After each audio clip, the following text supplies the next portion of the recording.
Hello everyone. Last lecture में हम discuss कर रहे थे बाउंड्री कंडीशंस के बारे में, और बाउंड्री कंडीशंस में हमने देखी थी इलेक्ट्रिक फील्ड की बाउंड्री कंडीशन और इलेक्ट्रिक पोटेंशियल्स की बाउंड्री कंडीशन। उसी के साथ हमने डिस्कस किया था, उस पर बेस्ड कुछ एग्जांपल्स को हमने डिस्कस किया था, और आपने देखा था कि हम किस तरीके से अगर हमें v गिवन है तो हम सिग्मा फाइंड आउट कर सकते हैं। तो सिग्मा फाइंड आउट करना है और v गिवन है तो हमें बाउंड्री कंडीशंस यूज़ करनी होंगी। इस पे बेस्ड हमने कुछ एग्जांपल्स लिए थे। आज हम बात करने वाले हैं Poisson equation and Laplace equation के बारे में। सो पॉइसन इक्वेशन क्या होती है और लैप्लास इक्वेशन क्या होती है। सबसे पहले हम बात करें पॉइसन इक्वेशन के बारे में।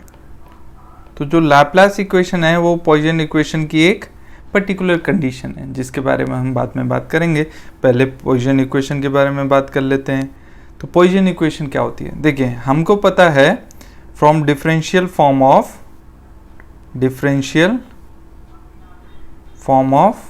Gauss law.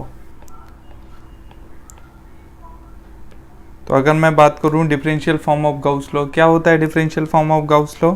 Divergence of electric field is equal to rho upon epsilon naught. Correct. ये चीज़ आपको हमने गॉस लॉ के टाइम पे बताई थी कि ये डिफरेंशियल फॉर्म होती है, और इंटीग्रल फॉर्म क्या होती है? ई डॉट डी एस, जहाँ पे कि सरफेस इंटीग्रेशन होता है, क्लोज सरफेस इंटीग्रेशन ये होता है 1/एप्सिलॉन टाइम्स क्यू एनक्लोज्ड। चलिए, तो हमें तो अभी काम डिफरेंशियल फॉर्म से है। डिफरेंशियल फॉर्म का हमें पता है divergence of E is equal to क्या होता है? Rho upon epsilon naught. But हमें यहाँ पे इलेक्ट्रिक फील्ड की एक और प्रॉपर्टी पता है। इलेक्ट्रिक फील्ड की प्रॉपर्टी क्या है? If E is electrostatic field, in that case क्या होता है? कर्ल ऑफ इलेक्ट्रिक फील्ड क्या होता है? ज़ीरो होता है, ये हमने बताया था। और जब curl of electric field zero होता है तो इलेक्ट्रिक फील्ड को हम क्या लिख सकते हैं? नेगेटिव ग्रेडियंट ऑफ पोटेंशियल, क्योंकि curl of gradient of potential is always zero. तो हमारे पास एक रिलेशन ये आ गया, E is equal to gradient of V का, और एक हमारे पास ये रिलेशन है। इन दोनों को यूज़ करके हम पॉइसन इक्वेशन डिराइव करेंगे। सो ये हो गया हमारा equation 1 which is Gauss law, and this is equation number 2, right. Therefore, substituting equation 2 in equation 1, अगर हम करेंगे तो कितना आ जाएगा हमारे पास? डाइवर्जेंस ऑफ E, लेकिन E की जगह क्या रखेंगे? Gradient of V, right. Gradient of V हमने यहाँ पे E की जगह रख दिया, तो हमारे पास आ जाएगा रो अपॉन एप्सिलॉन नॉट। अब देखिए हमारे पास ये माइनस साइन बाहर ले लेंगे, तो माइनस ये आ जाएगा divergence of gradient of V is equal to rho upon epsilon naught. ठीक है, चलिए इसको देखते हैं ये कितना आएगा। तो यहाँ से अगर मैं इसको लिखूँ तो इसको मैं लिख सकता हूँ I del over del x plus J del over del y plus K del over del z. ठीक है, और ग्रेडियंट ऑफ V क्या आ जाएगा? I del V over del x plus J del V over del y plus K del V over del z आ जाएगा, is equal to क्या हो जाएगा? ये रो अपॉन एप्सिलॉन नॉट। तो अब यहाँ पे ये नेगेटिव साइन था, तो ये नेगेटिव साइन इस साइड आ जाएगा, राइट। अब इसका डॉट प्रोडक्ट करेंगे तो क्या मिलेगा हमको? देखिए ये मिल जाएगा del 2V over del x square plus del 2V over del y square plus del 2V over del z square is equal to क्या आ गया? Minus rho upon epsilon naught. ये नेगेटिव साइन कहाँ से आया? ये वाला नेगेटिव साइन है। ठीक है, अब इसको हमें पता है, इसको हम थोड़ा सा सेपरेट कर लें अगर, तो del 2 over del x square plus del 2 over del y square plus del 2 over del z square, right. और ये आ जाएगा हमारे पास V इज इक्वल टू क्या आ गया? Minus rho upon epsilon naught. और ये चीज़ क्या होती है? ये होता है Laplacian operator, right. But del square is equal to del 2 over del x square plus del 2 over del y square plus del 2 over del z square. This is Laplacian operator, right. और ये किस में है? ये Cartesian coordinate system में। ठीक है, तो आगे से हम इसको डायरेक्टली क्या लिख देंगे? Divergence of gradient of any function is nothing but del square v, यानी कि Laplacian of that scalar function. तो अब मुझे यहाँ पे बताइए, ये हमारे पास आ जाएगा, ये वाली इक्वेशन क्या आ जाएगी हमारे पास, ये वाली इक्वेशन आ जाएगी हमारे पास del square v is equal to minus rho upon epsilon naught, and this equation is called, this is Poisson equation. Okay, ये किसकी इक्वेशन होती है, पोइसन इक्वेशन होती है। तो del square is the, del square क्या है हमारे पास, that is Laplacian operator. Rho क्या है हमारे पास, रो है चार्ज डेंसिटी, और कौन सी चार्ज डेंसिटी है ये है volume charge density, volume charge density. ठीक है, तो इस इक्वेशन को बोलते हैं हम पोइसन इक्वेशन। अब हम इस पोइसन इक्वेशन से लैप्लास इक्वेशन डिराइव करेंगे। तो लैप्लास इक्वेशन कैसे डिराइव करेंगे, लैप्लास इक्वेशन कब आएगी, जब हम क्या बोलेंगे, कंडीशन लेंगे let rho is equal to 0, यानी कि वॉल्यूम चार्ज डेंसिटी 0 है। ये किन केसेस में होगी, जैसे कि हम बोल सकते हैं conducting sphere is one of the example. अगर कंडक्टर लेंगे तो कंडक्टर में वॉल्यूम चार्ज तो होता नहीं है, हमने बताया था जैसे ही कंडक्टर को चार्ज देंगे सारा का सारा चार्ज कहाँ जाता है, सरफेस पे आ जाता है, तो उसमें वॉल्यूम चार्ज कितना हो जाएगा, 0 हो जाएगा। यानी कि कंडक्टिंग मटेरियल में भी रो क्या होगा, 0 होगा। सो ये स्पेशल केस है, Laplace equation is the special case of Poisson equation. और कंडीशन क्या है उस स्पेशल केस की, let rho is equal to 0, then from Poisson equation क्या है हमारे पास, पोइसन इक्वेशन ये है del square v is equal to minus rho upon epsilon naught. So if rho is equal to 0, this del square v is equal to क्या हो जाएगा हमारे पास, 0, right, and this thing is known as Laplace equation. तो आपको पता होना चाहिए। सो इसको हम क्या बोलते हैं, Laplace equation. And this equation is valid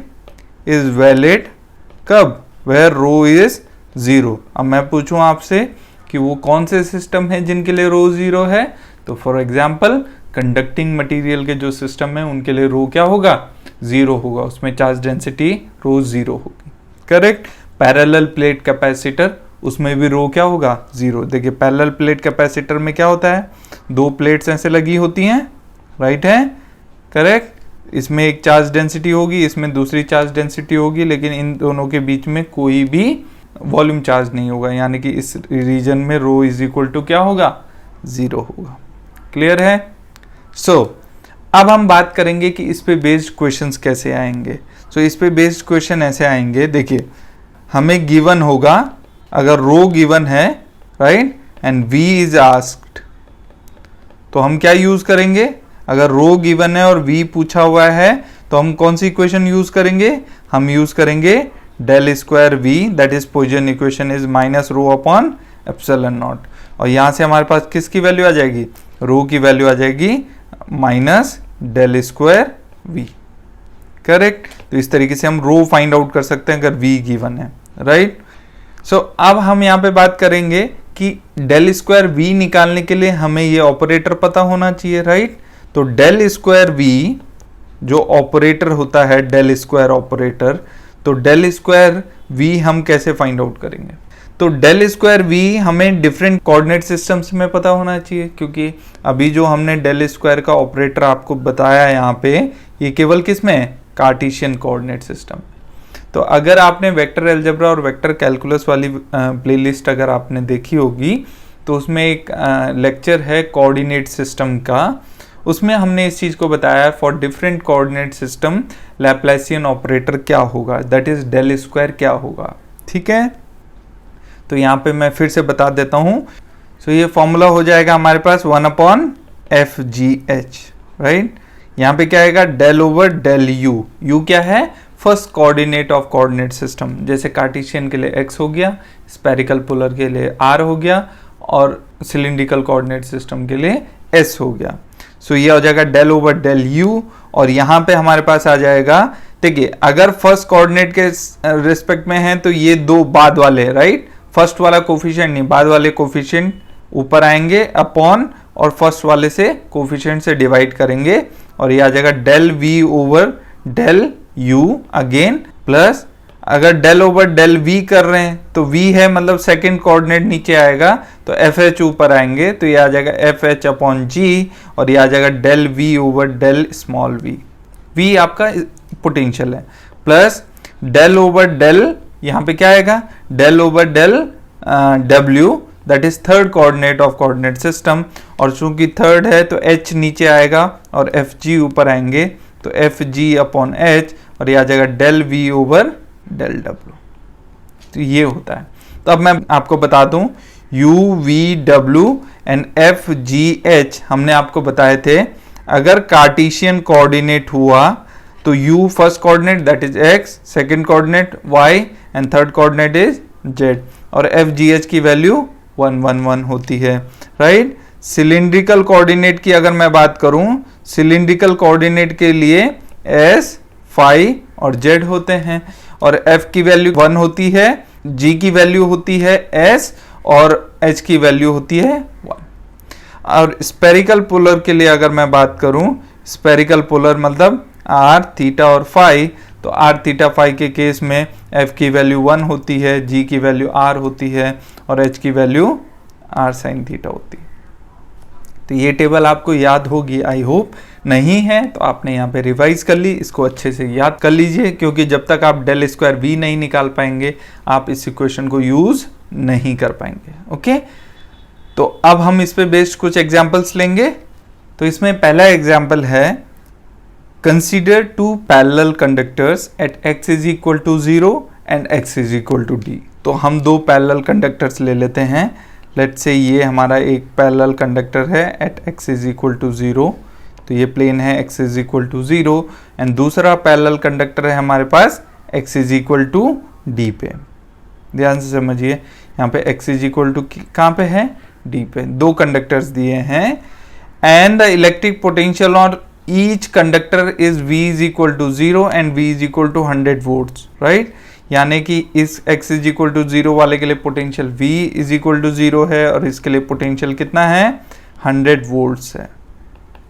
okay, हमें क्या लिखना है, find the electric field and the electric potential in the free space between the conducting plate.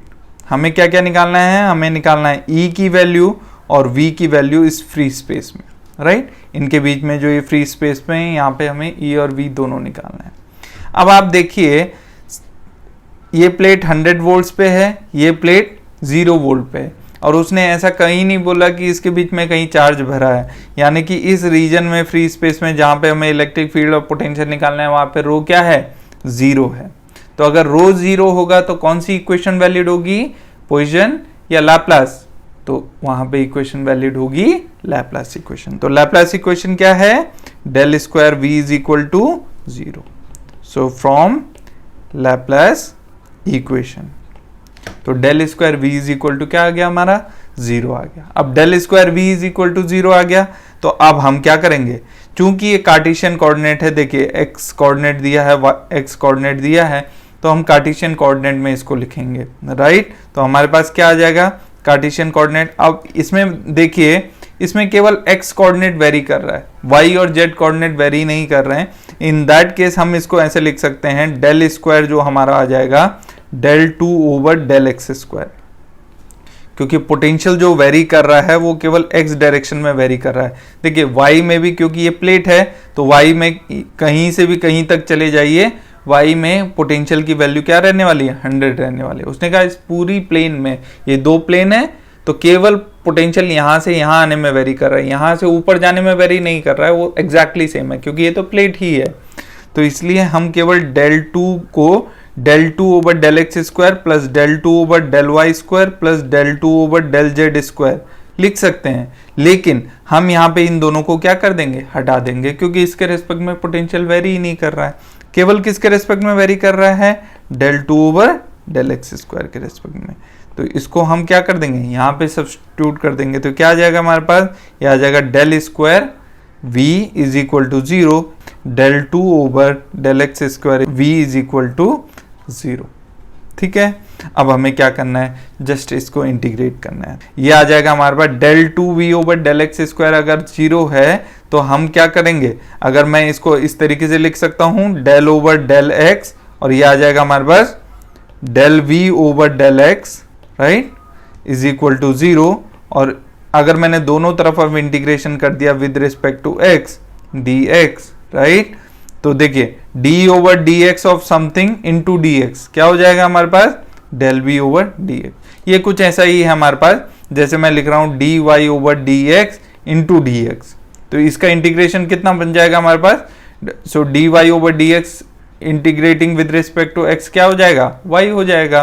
Similarly वही हमने किया d ओवर dx, और ये y की जगह कंसिडर कर लीजिए, तो dx क्या हो जाएगा इज इक्वल टू, अब देखिए इधर 0 का इंटीग्रेशन जब करेंगे तो इंडेफिनिट इंटीग्रेशन में हमें क्या लिखना पड़ेगा, कोई कांस्टेंट लिखना पड़ेगा, लेट्स से कांस्टेंट है a, ठीक है। अब हमें फिर से फर्दर इंटीग्रेशन करेंगे, तो इसका फर्दर इंटीग्रेशन करेंगे तो इसको मैं ऐसे लिख सकता हूं dv is equal to a dx। So अगर मैंने ऐसे लिख दिया तो इस तरफ भी मैं इंटीग्रेशन कर सकता हूं, यहां से हमारे पास मिल जाएगा v इज इक्वल टू ये बनेगा ax, और चूंकि ये इंडेफिनिट इंटीग्रल है तो ये ax प्लस b बनेगा। तो ये हमारा इलेक्ट्रिक पोटेंशियल की फॉर्म आ गई इसके बीच में, लेकिन a और b अननोन कांस्टेंट्स हैं तो उनको हम फाइंड आउट करेंगे। Let's say equation number 1।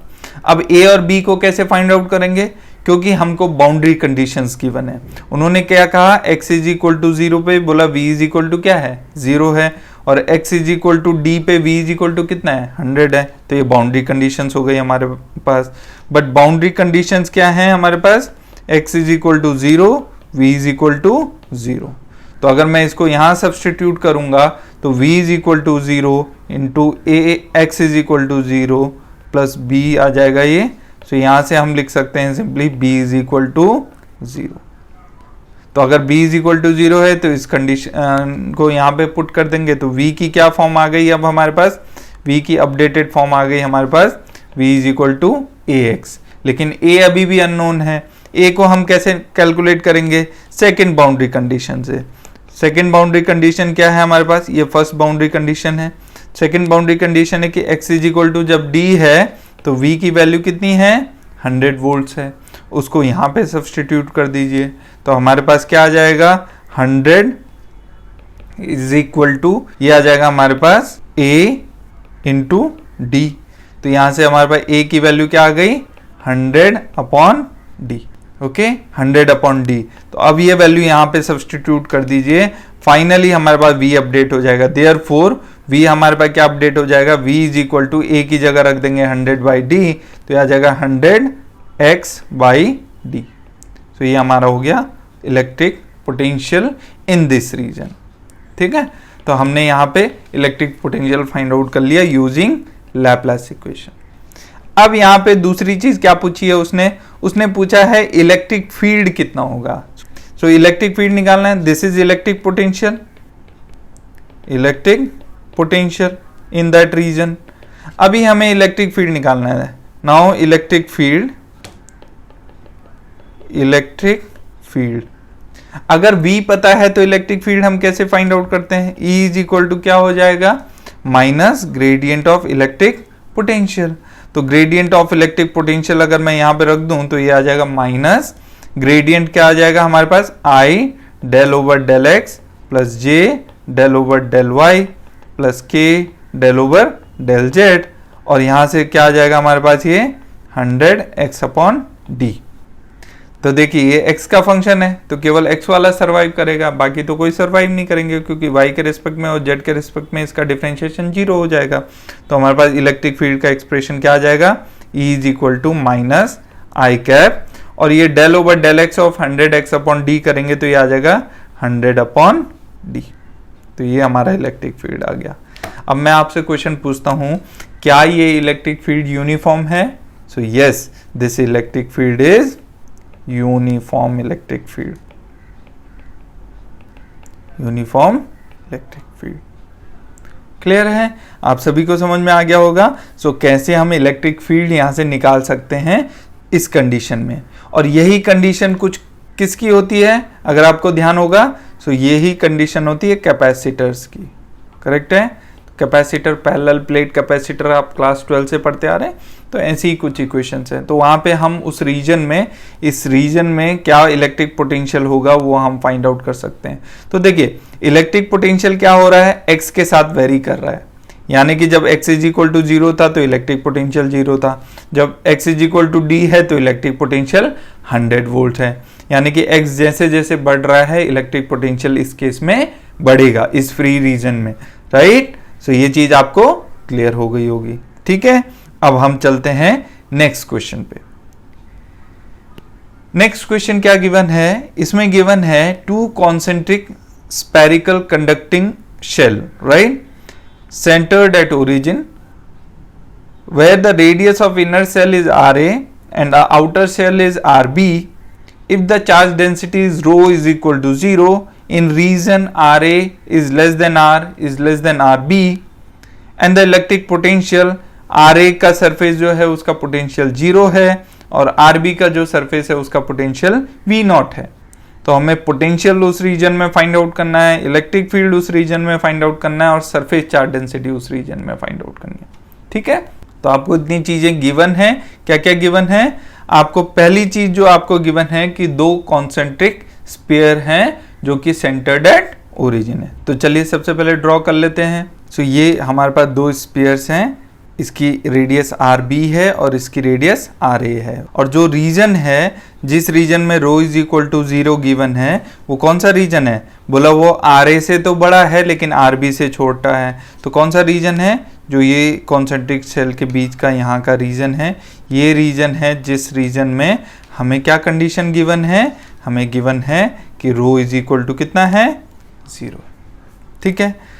सो अब हमें क्या और चीजें बताई हुई हैं कि जब R is equal to Ra है तो उस सरफेस का जो पोटेंशियल है बोला 0 है, यानी कि इस सरफेस का जो पोटेंशियल है V इज इक्वल टू क्या है 0 है, और इस आउटर सरफेस का जो पोटेंशियल है जब R is equal to Rb है तो इसका पोटेंशियल है V0, तो इसका पोटेंशियल है हमारे पास V0, ठीक है। अब हमें क्या फाइंड आउट करना है, हमें अगेन पोटेंशियल निकालना है इस रीजन में।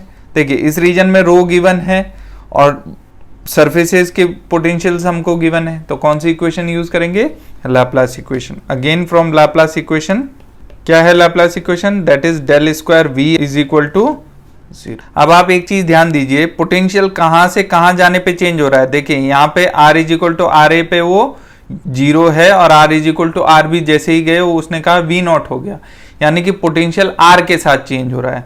तो अगर पोटेंशियल r के साथ चेंज हो रहा है तो यहाँ पे आप बताइए इसमें स्पेरिकल पोलर कोऑर्डिनेट यूज करना पड़ेगा हमें, तो डेल स्क्वायर का क्या फॉर्मूला बनेगा या डेल स्क्वायर v का क्या फॉर्मूला बनेगा। तो आप देखेंगे तो 1/fgh करेंगे स्पेरिकल कोऑर्डिनेट के साथ, तो इन तीनों को मल्टीप्लाई करेंगे तो आ जाएगा r स्क्वायर साइन थीटा, ठीक है। आ जाएगा डेल ओवर डेल u, से आ जाएगा डेल ओवर डेल r, ठीक है।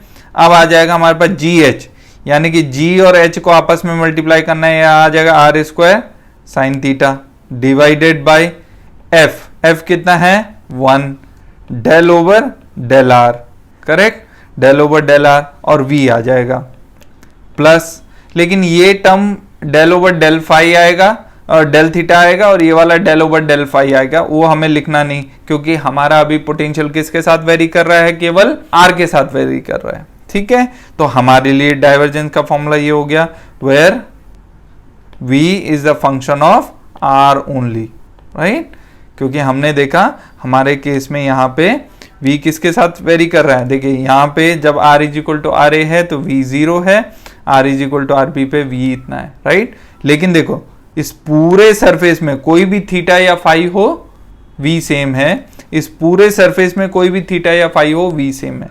तो हमारे पास डेल स्क्वायर का फॉर्मूला क्या आ जाएगा इस समय, डेल स्क्वायर v का फॉर्मूला क्या आ जाएगा, वो आ जाएगा 1/r स्क्वायर साइन थीटा, या आ जाएगा डेल ओवर डेल r, अभी हमने ऊपर डिराइव किया, या आ जाएगा r स्क्वायर साइन थीटा, और ये आ जाएगा del v over del r, और ये आ जाएगा, ठीक है। ये वैल्यू किसके बराबर गिवन है, 0 के बराबर।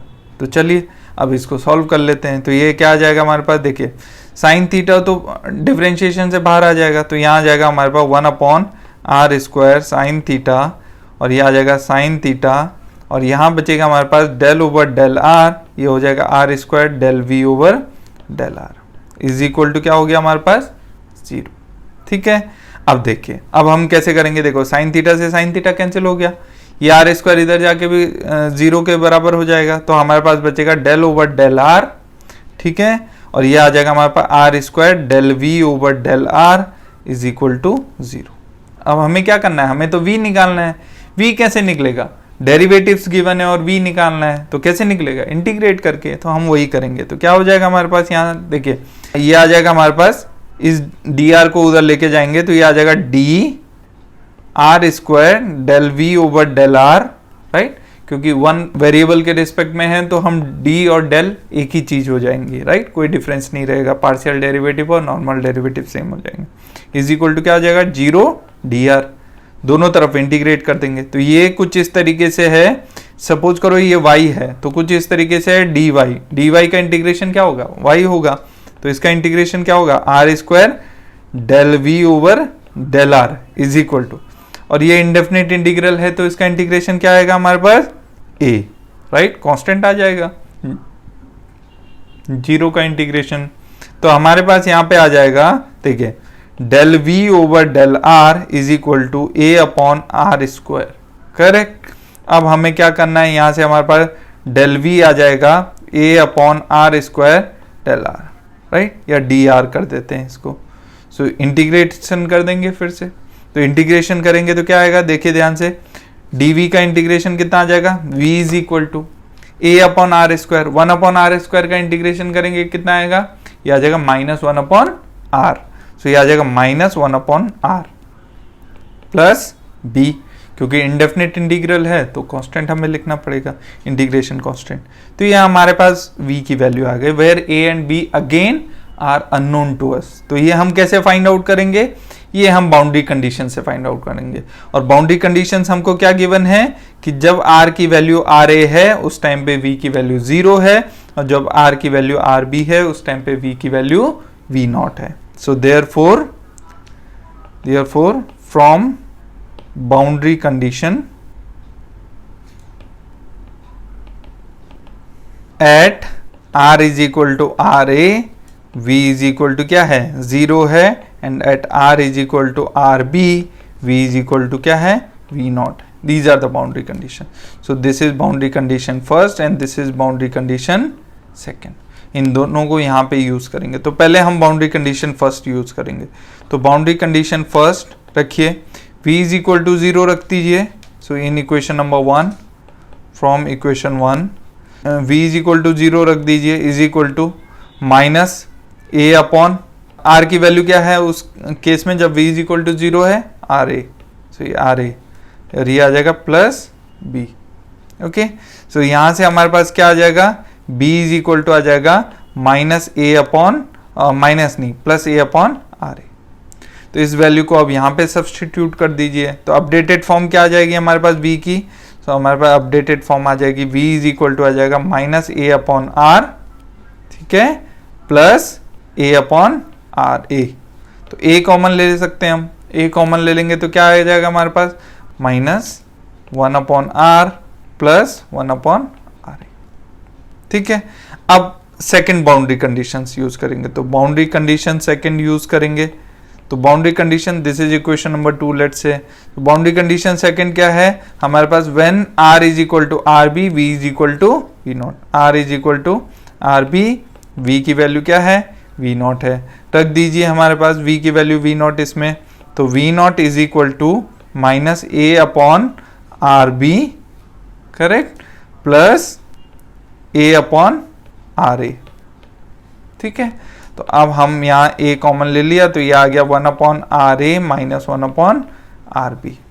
तो हमारे पास यहाँ से आ जाएगा a की वैल्यू कैसे निकालेंगे, देखिए v naught is equal to a, और यहाँ पे आर बी एलसीएम ले लेंगे तो ये आ जाएगा R B minus R A, right. तो यहाँ से हमारे पास a की वैल्यू आ जाएगी, a की वैल्यू क्या आ जाएगी हमारे पास v naught R A R B upon R B minus R A, ठीक है, इस वैल्यू को हम कहाँ सब्स्टिट्यूट कर देंगे, इस वैल्यू को हम सब्स्टिट्यूट कर देंगे यहाँ पे, करेक्ट। तो हमारे पास क्या आंसर आ जाएगा, देखिए ध्यान से, हमारे पास आ जाएगा v इज इक्वल टू क्या आ जाएगा माइनस ए। सो a की वैल्यू हमें सब्स्टिट्यूट करनी है यहाँ पे, तो a की वैल्यू रख दीजिए पहले, तो क्या आ जाएगा ये plus V naught R A R B upon R B minus R A, और यहाँ क्या बन जाएगा हमारे पास 1 अपॉन आर माइनस का माइनस माइनस, और यहाँ पे प्लस था 1 अपॉन आर ए, ये हमारे पास आ जाएगा, करेक्ट। ये वैल्यू थी, हमने ए की जगह ये वाली वैल्यू रख दी, तो हमारे पास अब क्या बन गया, इसको अंदर मल्टीप्लाई कर देंगे तो ये आ जाएगा we naught R A R B upon R B minus R A, और यहाँ आ जाएगा माइनस का 1 अपॉन आर प्लस, देखिए आर ए से आर ए कैंसिल हो जाएगा, तो ये आ जाएगा we naught R B upon, ये आ जाएगा R B minus R A, तो ये आ जाएगा हमारे पास v का फॉर्मूला। तो v किस रीजन में आ गया, ये r a less than r less than r b. So r, ये येलो कलर का जो शेडेड रीजन है, इसमें हमने क्या फाइंड आउट कर लिया, इलेक्ट्रिक पोटेंशियल कैसे। अब हमें क्या फाइंड आउट करना है, इलेक्ट्रिक पोटेंशियल फाइंड आउट कर लिया, अब हमें फाइंड आउट करना है इलेक्ट्रिक फील्ड। तो जब भी हमें इलेक्ट्रिक पोटेंशियल पता हो तो इलेक्ट्रिक फील्ड कैसे फाइंड आउट करते हैं, सभी को पता है। देयरफॉर हम अब बात करेंगे इलेक्ट्रिक फील्ड की। इलेक्ट्रिक फील्ड, अब आपको पता है इलेक्ट्रिक फील्ड और इलेक्ट्रिक पोटेंशियल में क्या रिलेशन है, electric field is equal to minus gradient of electric potential, correct. अब स्पेरिकल पोलर कोऑर्डिनेट में मैंने आपको बताया था कि ग्रेडियंट ऑफ v और एनी स्केलर फंक्शन क्या होता है अगर this is the function of r only. तो अगर ये वाला जो स्केलर फंक्शन है it is the function of r only, then gradient can be written as simply del v over del r और r कैप, ओके। तो simply हम इसको लिख सकते हैं, फाई और जेड वाले कंपोनेंट लिखने की ज़रूरत नहीं है क्योंकि उनका डिफरेंशिएशन उनके रेस्पेक्ट में अगर इस v का डिफरेंशिएशन करेंगे जो कि फंक्शन ऑफ r ओनली है तो ये जीरो हो जाएगा, तो इसलिए हम इतना ही फॉर्मूला यूज़ करेंगे। सो देयरफॉर e का वैल्यू क्या आ जाएगा यहाँ से, e इज इक्वल टू क्या आ जाएगा minus del over del r, और v हमें पूरा लिखना पड़ेगा, तो v की वैल्यू ये हमारे पास है उस रीजन में, तो ये आ जाएगा v naught R A R B upon R B minus R A, और ये आ जाएगा हमारे पास 1 upon R, right, plus V naught R B upon R B minus R A, ठीक है। अब इसको आर के रिस्पेक्ट में डिफ्रेंशिएट कर दीजिए, तो जब डिफ्रेंशिएट करेंगे तो 1 अपॉन आर का डिफ्रेंशिएशन आएगा minus 1 upon are square, correct है। तो माइनस 1 अपॉन आर स्क्वायर आएगा, माइनस साइन यहाँ ऑलरेडी है तो माइनस माइनस प्लस, लेकिन बाहर पे एक और माइनस साइन है तो माइनस ही रहेगा फाइनली, ये आ जाएगा we naught R A R B upon R B minus R A, right, और ये आ जाएगा हमारे पास 1 अपॉन आर स्क्वायर, और इसका जब हम डिफरेंशिएशन करेंगे आर के रेस्पेक्ट में जीरो हो जाएगा क्योंकि यहाँ पे ये कांस्टेंट है तो इसका डिफरेंशिएशन जीरो हो जाएगा। अच्छा, यहाँ पे del over del r v तो हमने कर लिया, लेकिन यहाँ पे आर कैप भी होगा यूनिट वेक्टर, तो ये आर कैप हो गया, तो ये इलेक्ट्रिक फील्ड हमारे पास एक्सप्रेशन आ गया in the region between these to concentric spheres, right. ये आर ए वाला है, ये आर बी वाला है, इनके बीच में जो ये रीजन है, इस रीजन में जो इलेक्ट्रिक फील्ड होगा ये एक्सप्रेशन से हम निकाल सकते हैं। तो देखिए आपको रिलेशन पता होना चाहिए कि अगर आपको v पता है तो आप e कैसे निकालेंगे, राइट।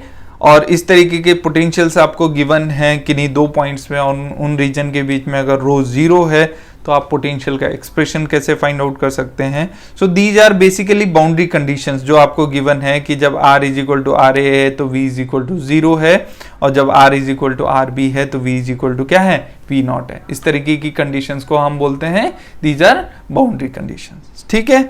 चलिए अब हम बात करेंगे नेक्स्ट क्वेश्चन, इसमें पूछा हुआ है हमें, इसी क्वेश्चन में हमें फाइंड आउट करना है sigma a and sigma b, यानी कि इस पे चार्ज डेंसिटी कितनी होगी, ठीक है।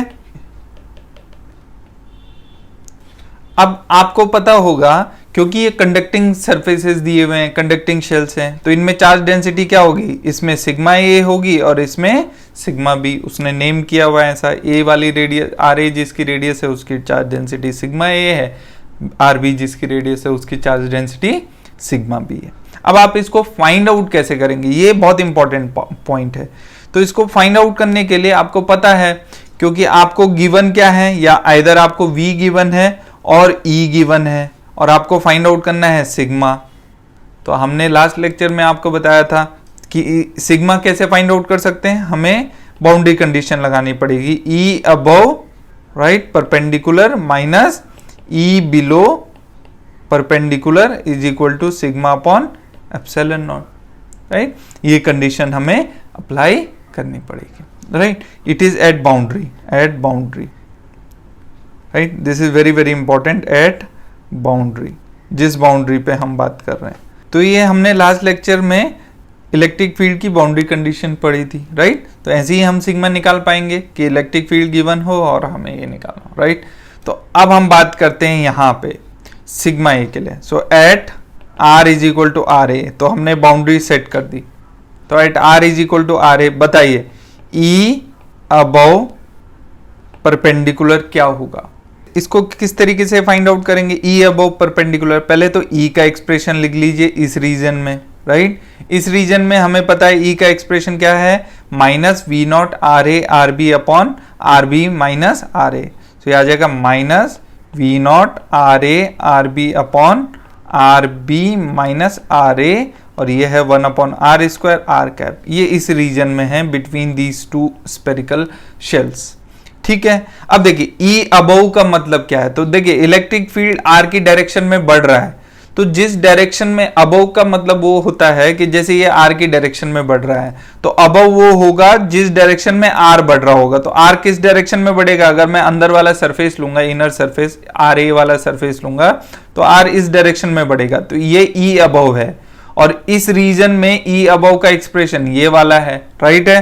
तो हमारे पास ई अबव क्या हो जाएगा, ये हमारे पास ये आ जाएगा minus we naught R A R B upon R B minus R A, ठीक है। और ये आ जाएगा 1 बाई आर स्क्वायर है। हमें यूनिट वेक्टर नहीं लिखना है क्योंकि हमें केवल कंपोनेंट लिखना है, परपेंडिकुलर कंपोनेंट, तो ये होगा। अच्छा, ई बिलो क्या होगा, ध्यान से देखिए। अब मैं क्या बोल रहा हूं कि बिलो मतलब बिलो वो हुआ क्योंकि आर के रेस्पेक्ट में इलेक्ट्रिक फील्ड वेरी कर रहा है, तो बिलो वो हुआ जिधर की तरफ आर घटेगा। तो सरफेस ये है, इससे आर किधर को घटेगा, अंदर की तरफ घटेगा।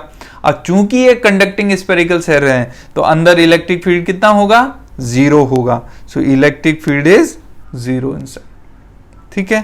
तो इलेक्ट्रिक फील्ड 0 हो गया। तो अब हम क्या कर सकते हैं, इस वैल्यू को यहां सब्स्टिट्यूट कर देते हैं, तो ये आ जाएगा हमारे पास therefore minus V R A R B upon R B minus R A, right. This is above at boundary, boundary क्या है, R is equal to are A, and this is also 1 upon are square here, ठीक है। Minus 0 is equal to क्या आ जाएगा, sigma upon epsilon naught, और sigma कौन सा होगा, सिग्मा ए, ठीक है। तो यहां से हम क्या करेंगे, R is equal to are A रख दीजिए, तो ये आ जाएगा sigma A is equal to epsilon naught times minus we naught R A R B over R B minus R A, और यहां पे आर की जगह आर ए रखेंगे तो ये आ जाएगा हमारे पास आर ए स्क्वायर। तो ये आर ए से एक पावर कैंसिल हो गया, तो हमारे पास क्या बचा, sigma is equal to minus epsilon naught V naught R B upon R A, और ये आ जाएगा R B minus are A. This is sigma A, ठीक है। अब हमें जो दूसरा फाइंड आउट करना है वो फाइंड आउट करना है सिग्मा बी। अब सिग्मा बी कैसे फाइंड आउट करेंगे, तो सिग्मा बी क्या होगा, देखिए यहां इस पे चार्ज डेंसिटी जो होगी वो सिग्मा बी होगी, तो हम कैसे फाइंड आउट करेंगे, चलिए। तो सिग्मा बी के लिए अगेन, तो सिग्मा बी हमें फाइंड आउट करना है, तो उसके लिए हम क्या लिखेंगे, e perpendicular above minus e perpendicular below, right, is equal to क्या आना चाहिए, sigma b upon epsilon naught आना चाहिए, राइट है। यही होती है boundary condition on electric field. अब देखिए इसके अबव तो इलेक्ट्रिक फील्ड कितना होगा, 0। सो इसके अबव इलेक्ट्रिक फील्ड 0 कैसे हुआ, देखिए अगर आप चार्ज को एनक्लोज करेंगे राइट। तो नेट चार्ज इसमें कितना होगा, जीरो होगा। जितना नेगेटिव इसमें होगा उतना ही पॉजिटिव इसमें होगा, तो नेट चार्ज कितना होगा, जीरो। गॉसियन सरफेस है। सो ई अबव वाला तो जीरो हो गया हमारे लिए, राइट। ई बिलो वाला क्या होगा, देखिए ध्यान रखिए एट बाउंड्री हमेशा रहेगा, राइट। तो एट बाउंड्री, सो ई परपेंडिकुलर अबव तो हमारे लिए हो गया जीरो। ई का एक्सप्रेशन क्या था, हमने लिखा था, देखिए minus we naught R A R B upon R B minus R A.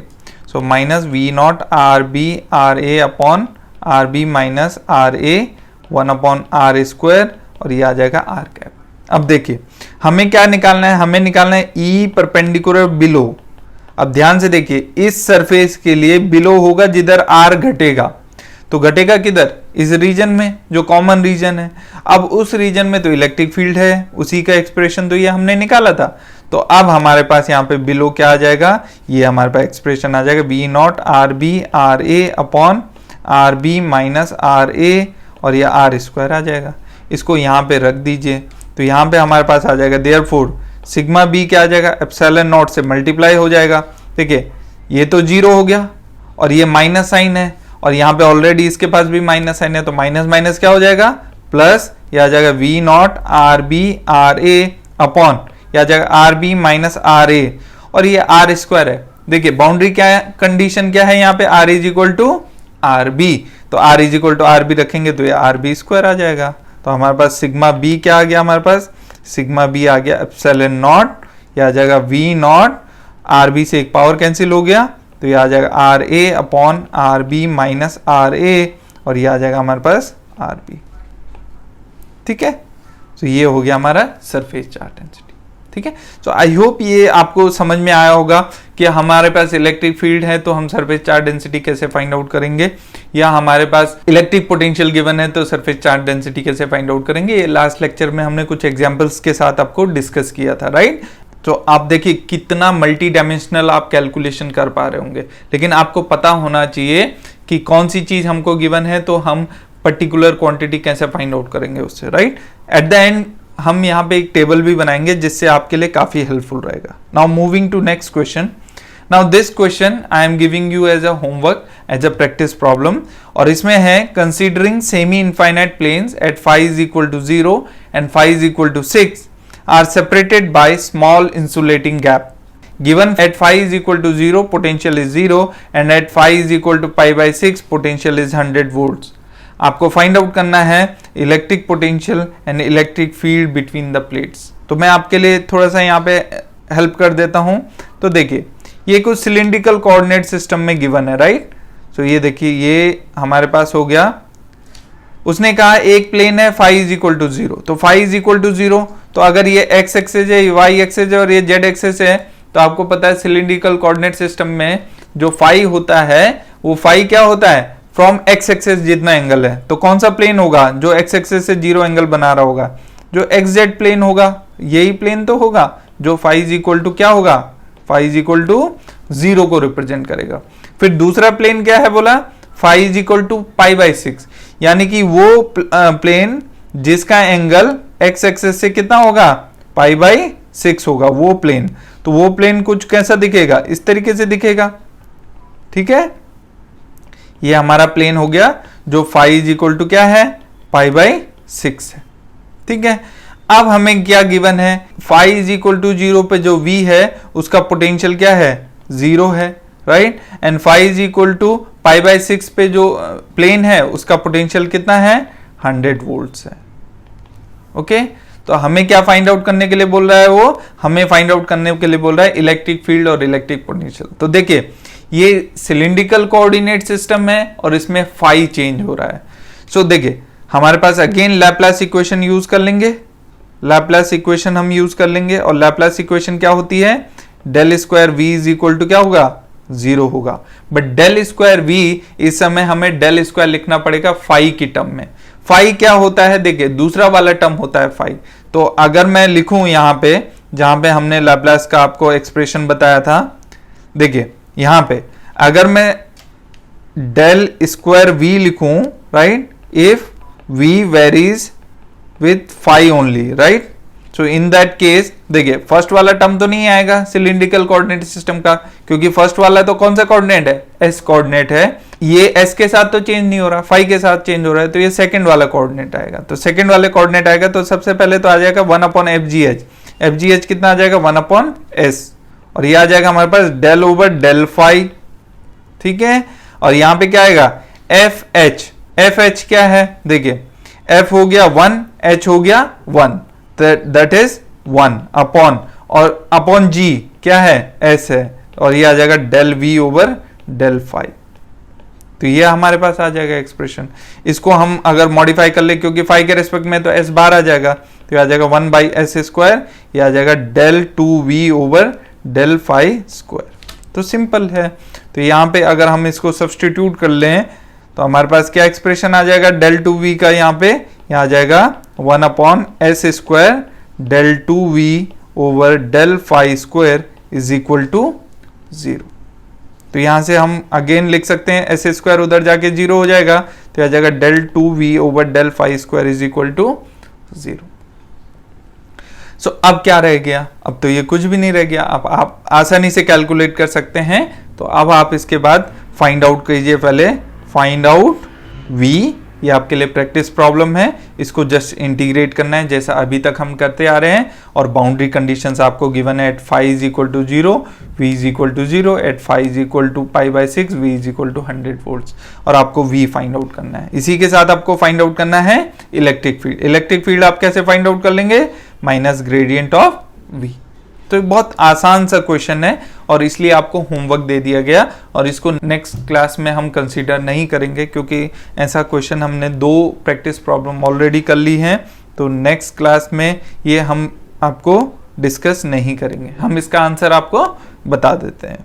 तो V का आंसर आएगा V is equal to 600 upon pi into phi, ये आ जाएगा V का आंसर। एंड E का आंसर आपका आना चाहिए, E इज इक्वल टू आना चाहिए -600 upon S pi into phi cap. Okay, अब चेक कीजिएगा यही आंसर आ रहा है या नहीं आ रहा है। आई होप ये लेक्चर आपके लिए हेल्पफुल रहा होगा। नेक्स्ट लेक्चर में हम डिस्कस करेंगे इमेज चार्जेस के बारे में।